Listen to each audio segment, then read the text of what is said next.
Bugün İnönü Üniversitesi İktisadi ve İdari Bilimler Fakültesi Dekanımız Sayın Gökhan Tuncel Hocam, Profesör Doktor Ahmet Uğur Hocamla, Profesör Doktor Murat Sezik, Profesör Doktor Tayfun Bayat Hocamla beraber bugün aslında Malatya'da çok önemli bir çalışmanın sunumunu sizlerle paylaşacağız. 6 Şubat depreminden sonra Malatya 12 Nisan 2025 tarihinde Türkiye geneli yaşanan bir zirai don felaketinden hemen sonra bu uğramış olduğumuz zorluk ve sıkıntıları aşmak için çok yoğun bir gayretle hep beraber çalıştık. İnönü Üniversitesi de bu anlamda her aşamasında yaşanan sıkıntılarda bizlerle beraber bir işbirliği yaptı. Ben özellikle İktisadi ve İdari Bilimler Fakültesi dekanımıza ve özellikle Uğur Hocama çok teşekkür ediyorum. Tabii burada yapmak istediğimiz şey 12 Nisan zirai don hadisesinin 3 aşamada ele alacağımız bir çalışma yapacağız. Bu çalışmada birinci aşamasında özellikle Malatya'da yaşanan zirai donun önce kayısı ağaçları üzerinde yaratmış olduğu etki, kayısı ağaçlarının uğramış olduğu zararlar, bununla beraber projenin ikinci aşamasında da özellikle zirai donun neden olduğu ekonomik kaybın Malatya ekonomisine vermiş olduğu zararları hep beraber çalışacağız. Üçüncü aşamasında da arkadaşlar projenin zirai donun sosyal etkisinin ölçülmesi konusunda 3 ana başlıkta İnönü Üniversitesi'ndeki hocalarımızla beraber 12 Nisan'da yaşanan bu zirai don felaketinin Malatya ekonomisi üzerinde yaratmış olduğu etkileri çalışacağız ve bu çalışmanın sonucunda da İnşallah bunu raporlaştırıp yetkili kurullara, bakanlıklara ve özellikle Malatya ile bunu paylaşacağız. 12 Nisan'da yaşadığımız zirai donun etkilerini aslında belki ilk defa Malatya'da kayısının hiç olmayışının gerek ekonomik hayatımızda gerek sosyal hayatımızda nasıl bir etki yarattığını hep beraber burada analiz edeceğiz. Bunun en önemli paydaşlarının başında üretici geliyor biliyorsunuz. Çiftçi geliyor. Hem üreticinin aslında uğramış olduğu zorluk ve sıkıntıları tahlil edeceğiz. Hem aslında bahçelerimizdeki ağaçların uğramış olduğu zarar ve ziyanları tespit edeceğiz. Bununla beraber şehrin ekonomisi üzerinde yaratmış olduğu travmayı hep beraber buradan tahlil edeceğiz. Hizmet sektörünün uğramış olduğu sıkıntılarda kayısının ne kadar etkili olduğunu hep beraber göreceğiz. Aslında kayısının bir bölge ekonomisi üzerindeki etkileri ve Türkiye ekonomisi üzerindeki etkilerini de burada görmüş olacağız.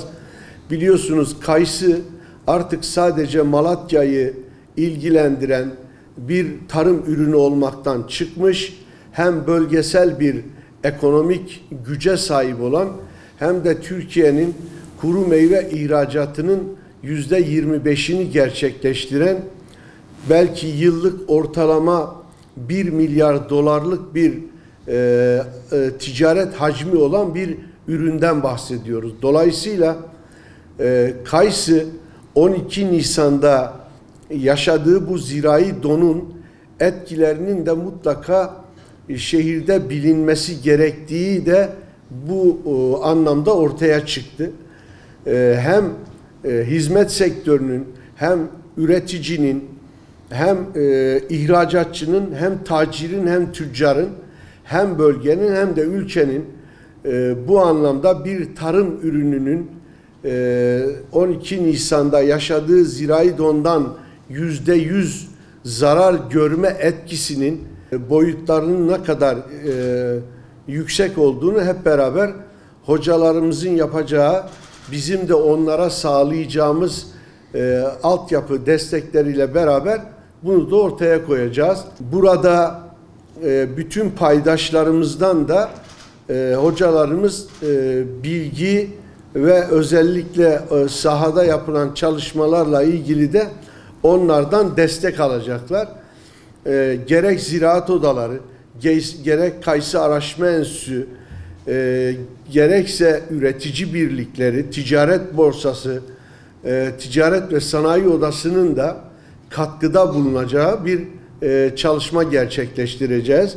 Buradaki amacımız kayısının Malatya ekonomisinde bölge ekonomisi ve ülke ekonomisi üzerindeki etkilerini hep beraber tahlil etmiş olacağız. Bu da ileriki dönemlerde de elimizde çok önemli bir aslında çalışma olmuş olacak. Bugüne kadar aslında yapılmamış bir çalışmaydı. Biz ticaret borsasıyla beraber tabii daha önce çalıştaylar düzenlemiştik. Çalıştaylarımızla ilgili raporlar hazırlamıştık ama bu defa aslında biz çok farklı bir sorunla karşı karşıyayız. Zirai don hadisesi başta kayısı olmak üzere bizim bu bölgemizde birçok ürünün bu sene olmaması ile bizi karşı karşıya bıraktı.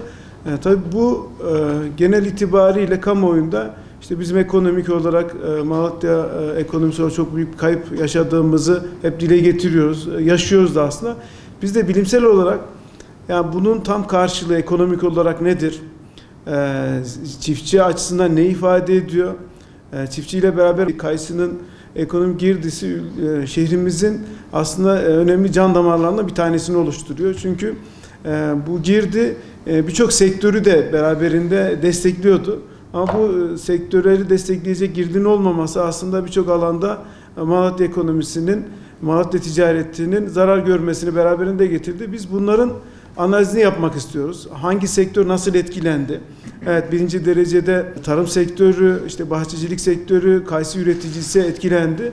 Ama kayısı üreticisiyle beraber ekonomik anlamda o kayısı üreticisinin desteklediği ve alışveriş yaptığı işletmeler, firmalar, sektörler ne tür olumsuz yönde etkilendi? Tabii bu ekonomik etkinin bir de sosyal boyutu var. Yani sosyal açıdan şehrimizde yaşayan insanlar ne tür bir olumsuzlukla karşılaştılar? Yani sosyal ortam dediğimizde yani beyaz eşyanın alınmasından ev alımına, otomotiv alımına, hele işte evlenme süreçlerini nasıl etkilediğine dair yani bu tür sosyal etkilerin tamamını ele alabileceğimiz bir çalışma yapmak istiyoruz. Çünkü buna ihtiyacımız var. Bundan sonraki süreçlerde karşılaşacağımız bu tür sorunlarla ilgili belki yeni politikalar geliştirmemizi, yeni önerilerde bulunmamızı beraberinde getirecek. Yani biz sahadan aldığımız veriler üzerinde sistematik bir raporlama yapacağız ve bunun belki şehrimiz açısından önemli bir çalışma olduğunu düşünüyoruz ama onun dışında hem bölgemiz hem ülkemiz açısından belki bir örneklik de teşkil edecek. Tabi burada en önemli şey kurumlar arasında, kuruluşlar arasındaki işbirliği. Bu anlamda biz ticaret borsasıyla ve Sayın Başkanımla çok yakın çalışma imkanı bulduk. Bulmaya da inşallah devam edeceğiz. Ama bu yapacağımız çalışmada diğer kamu kurum kuruluşlarla meslek odalarının ve işletmelerin bu çalışmaya sahip çıkması lazım, destek vermesi lazım. Onların verdiği destekle raporumuz daha ayrıntılı, daha doğru bilgiler içerisinde barındıran bir rapora dönüşecektir.